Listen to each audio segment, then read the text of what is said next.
Владее тишина во она што е познато како забранета зона околу Чернобил.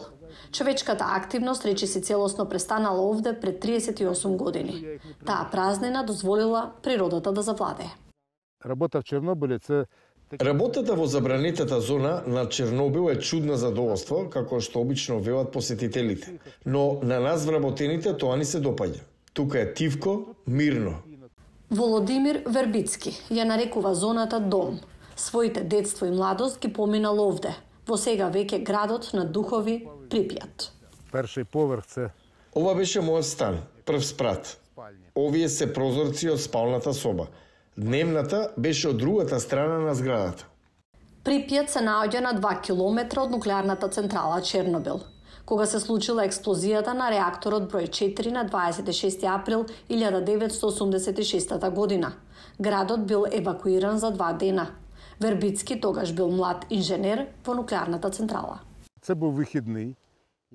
Беше викенд, читав во кујната до доцна вечерта. Околу 4 часот наутро дојде поштарката. Рече дека нешто се случило на станицата, морав да бидам на работа утрото. Меѓународната агенција за атомска енергија подоцна рече дека Чернобил е голема катастрофа на ниво 7, најсериозна во незините размери. Веднаш потоа 31 лице починаа, а 600.000 кои учествуваа во напорите за гасење и расчистување беа озрачени поради високото ниво на радиација. Видов дека едноставно нема реактор. Како специјалисти разбравме дека ова е тотална катастрофа.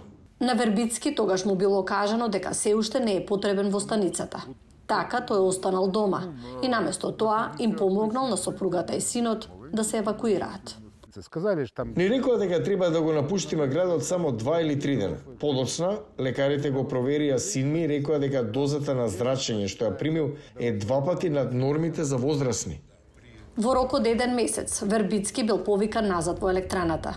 Работел таму уште 1 година, а потоа се префрлил во забранетата зона, област од 30 километри околу централата Чернобил, со највисоко ниво на радиација. Во Украина во почетниот период беа преселени 96 градови и села. Евакуирани беа приближно меѓу 130 и 150 илјади луѓе. Вербицки покажа како зоната е се уште екстремно загадена. Од зараз појасни што зараз што ќе цифра означава? 137 или 100. Дали гледате? Нивото на изложеност се зголемува. 1,37 или 1,42 микросиверт е 5 пати поголемо од дозволеното во Украина. Вербицки изгубил трага од неговите посети на зоната. Тоа е негово работно место и денес.